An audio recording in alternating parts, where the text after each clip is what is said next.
തമ്മനം സ്വദേശി ഡൊമിനിക് മാർട്ടിനെ മാത്രം പ്രതിയാക്കി കളമശ്ശേരി സ്ഫോടന കേസിലെ കുറ്റപത്രം. സ്ഫോടനത്തിലേക്ക് നയിച്ചത് യഹോവ സാക്ഷി പ്രസ്ഥാനത്തോടുള്ള എതിർപ്പാണെന്ന് കുറ്റപത്രത്തിൽ പറയുന്നു. കഴിഞ്ഞ ഒക്ടോബർ 29-ന് സാമ്ര കൺവെൻഷൻ സെന്ററിൽ നടന്ന സ്ഫോടനത്തിൽ 8 പേരാണ് കൊല്ലപ്പെട്ടത്. അർജുൻ മട്ടന്നൂർ നൽകും വിവരങ്ങൾ. അർജുൻ, ഇപ്പോൾ ഡൊമിനിക് മാർട്ടിൻ മാത്രമാണ് പ്രതി എന്നാണ് പറയുന്നത്. എന്തൊക്കെ കാര്യങ്ങളാണ് കുറ്റപത്രത്തിൽ അദ്ദേഹത്തിനെതിരെ സൂചിപ്പിച്ചിട്ടുള്ളത്? ഒപ്പം ഇതിലേക്ക് നയിച്ച ഈ ആക്രമണ കാരണം സംബന്ധിച്ച വിവരങ്ങൾ എന്തൊക്കെയാണ് ഈ കുറ്റപത്രത്തിൽ സൂചിപ്പിക്കുന്നത്?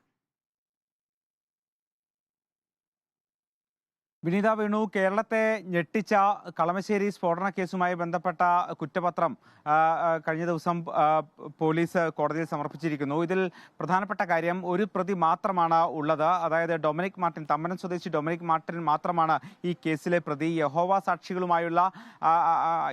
സാക്ഷികൾക്കെതിരായ തന്റെ എതിർപ്പാണ് ഈ സ്ഫോടനം നടത്താൻ കാരണം എന്ന് നേരത്തെ തന്നെ മൊഴി നൽകിയിരുന്നു. ഇത് തന്നെയാണ് കുറ്റപത്രത്തിലുള്ളത്.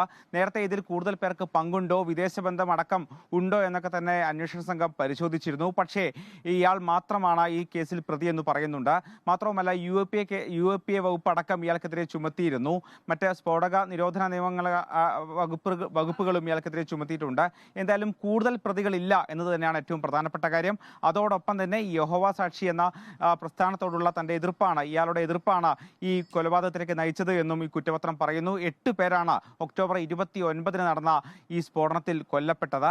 എന്തായാലും ഈ സംഭവവുമായി ബന്ധപ്പെട്ട് അന്ന് വൈകിട്ട് തന്നെ ഇയാൾ പോലീസ് സ്റ്റേഷനിലെത്തി കീഴടങ്ങുകയും ഇതുമായി ബന്ധപ്പെട്ട തെളിവുകൾ പൂർണ്ണമായും ഇയാൾ തന്നെ പോലീസിന്, അന്വേഷണ സംഘത്തിന് നൽകുകയുമായിരുന്നു. എന്തായാലും ഇതിൽ കൂടുതൽ പ്രതികളില്ല എന്ന് പോലീസ് പറയുന്നു. കുറ്റപത്രം സമർപ്പിച്ചിരിക്കുന്നു. അർജുൻ മട്ടന്നൂരാണ് വിവരങ്ങൾ നൽകിയത്.